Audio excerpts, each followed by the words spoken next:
American express platinum reserve metal credit card নিয়ে এলো city bank. এটি বাংলাদেশে প্রথম আমেরিকান এক্সপ্রেস কার্ড বলে জানিয়েছে ব্যাংকটি।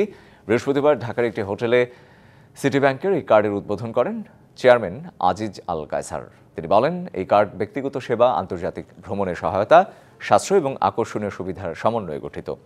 এটি গ্রাহকের ক্রমবর্ধমান চাহিদার সঙ্গে সামঞ্জস্যপূর্ণ উল্লেখ করে তিনি আরও জানান, এই কার্ডের মাধ্যমে 20,000 টাকা মূল্যের এক্সক্লুসিভ ওয়েলকাম গিফট ভাউচার পাবেন গ্রাহকরা। এছাড়াও 2 বছরের জন্য বিনামূল্যে ট্যাবলেট প্লাস এর মেম্বারশিপ উপভোগ করতে পারবেন, যা আন্তর্জাতিক বিলাসবহুল বুটিক হোটেল এবং ব্র্যান্ডসমূহে বিশেষ সুবিধা দেবে।